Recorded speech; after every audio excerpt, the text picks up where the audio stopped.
Hi, my name is Bryn Bosslet, and I am one of the infectious disease doctors at the University of California, San Francisco. And today I'm going to be discussing with you some of the characteristics of primary and secondary skin lesions within the necrotizing fasciitis module. By the end of this session, you should be able to describe the components of the integumentary system. You should also be able to define several of the primary skin lesions, including a macule, patch, plaque, papule, vesicle, bulla, pustule, and wheal. And finally, you should be able to define several of the secondary skin lesions that I will discuss, including scale, crust, lichenification, erosion, ulcer, and fissure. Our skin is the largest organ of our bodies and forms the integumentary system, which is composed of multiple layers of tissue and associated glands, plus appendages that provide defense against the outside environment. The skin can generally be divided into three broad layers: the epidermis, dermis, and the hypodermis. Briefly, the epidermis is the outermost avascular layer of skin that contains mostly keratinocytes, which are keratin-filled epithelial cells, but also contains pigment-producing melanocytes, immunologic Langerhans cells, and neuroendocrine Merkel cells. The dermis lies below the epidermis and contains many structures, including connective tissue, vessels, hair follicles, sweat and sebaceous glands, and nerve endings called mechanoreceptors that enable sensation. Below the dermis, the hypodermis contains the main vascular and lymphatic supply, as well as adipose tissue. So when the skin is affected by disease, one or all of these layers may be involved. Diseases affecting the skin can manifest in a number of ways. Some skin lesions are a result of localized damage to the skin, while other lesions represent cutaneous manifestations of a systemic disease or process. A primary skin lesion is one that originates from previously normal skin and is directly associated with a disease process. Primary lesions are rarely specific to a single disease entity. However, correctly naming the primary lesions whenever possible is the first step towards identification of the disease or process that's causing the lesion. This is why you should always strive to describe skin lesions with detailed dermatological terminology, which we will introduce here. Primary lesions include the macule, patch, papule, nodule, plaque, vesicle, bulla, and pustule. So let's define each of those terms now. A macule is simply a change in the color of the skin. It is totally flat, and if you were to close your eyes and run your fingers over the surface of a purely macular lesion, you could not detect it. A macule greater than 1 centimeter at its widest dimension may be referred to as a patch. A papule is a solid raised lesion that has distinct borders and is less than 1 centimeter in diameter. Papules may have a variety of shapes and profile. They may be domed, flat-topped, or umbilicated, and they may be associated with secondary features such as crusts or scales, which we will describe in a moment. A papule that is flat-topped and greater than 1 centimeter in diameter is called a plaque. It is analogous to the geographical plateau in its shape. If a papule is larger than 1 centimeter but is not flat, it is called a nodule. The depth of involvement is another characteristic that differentiates a nodule from a papule. While papules are typically more superficial, nodules may arise from the epidermis, dermis, or the subcutaneous tissue. Endophytic nodules may start deep or more superficially, but then grow inwards into the tissues, while exophytic nodules grow outward beyond the layer from which they originate.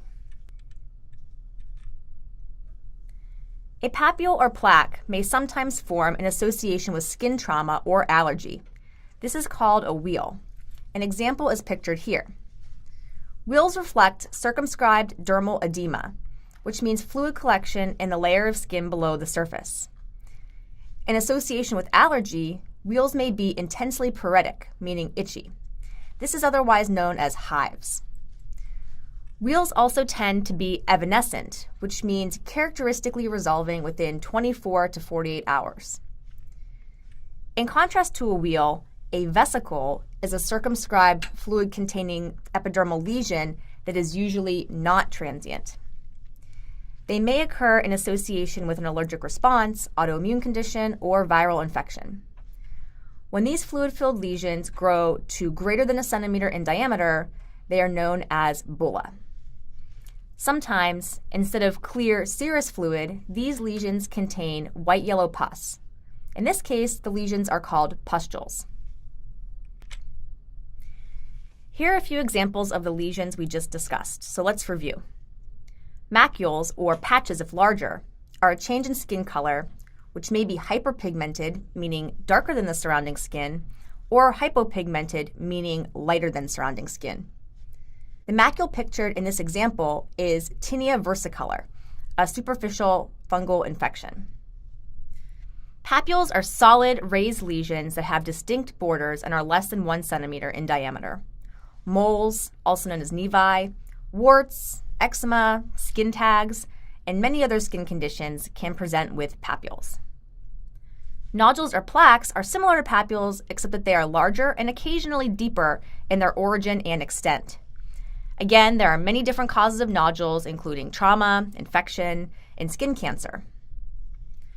Vesicles are basically papules that are fluid-filled instead of solid. One very classic example of a vesicular rash is pictured here, herpes zoster, also known as shingles.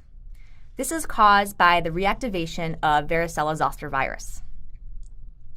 Bulla, or plural bullae, are larger vesicles, which again may be seen in association with a variety of conditions, including simple friction blisters. Pictured here is one example of a bullous skin condition known as bullous pemphigoid, which is an autoimmune disease. Pustules are vesicles that are filled with pus. Acne is a common example of a pustular skin condition.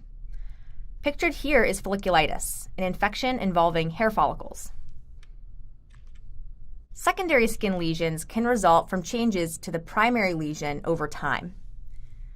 They can be caused by disease progression, manipulation such as scratching, picking, or rubbing, or by successful treatment of the primary lesion. Let's talk about a few secondary skin lesions now. Scales consist of visible flakes or plates of compact, desquamated layers of stratum corneum, which is the outermost layer of the epidermis. Desquamation, otherwise known as peeling, usually occurs after an acute injury to the skin, sometimes as part of the healing process. Scales may also occur in association with certain types of medical skin conditions like psoriasis. Crusting is the result of the drying of liquid debris, such as plasma or pus, onto the surrounding skin. It may form after the rupture of vesicles or pustules. One example is the honey-colored crusts that are associated with impetigo, a bacterial skin condition that we will discuss in upcoming modules. Lichenification refers to a thickening of the epidermis seen over time with exaggeration of normal skin lines, and it is usually due to chronic rubbing or scratching of an already inflamed area. A fissure is a linear cleavage of skin which extends through the epidermis and into the dermis or deeper. It is often caused by repetitive trauma to the skin and may occur in association with other medical conditions. One example is Crohn's disease, an inflammatory bowel disorder that is associated with anal fissures. Erosions are the loss of superficial layers of epidermis. Like fissures, they may occur in association with repetitive friction or trauma. Aside from trauma, erosions may also be formed after a vesicle or pustule has opened and drained, leaving behind the shallow lesions pictured here. Ulcers are similar to erosions but deeper, extending into the dermis and sometimes all the way down to the muscle and bone. Many ulcers start as erosions and then progress. Ulcers may form as the result of repetitive trauma or pressure. They may sometimes become secondarily infected with bacteria, Or in some cases, they may even begin at the site of an initial bacterial inoculation, such as with syphilis or cutaneous anthrax. We will discuss more specific details about the distinguishing features of bacterial skin infections in future modules. Thank you so much for your time and attention.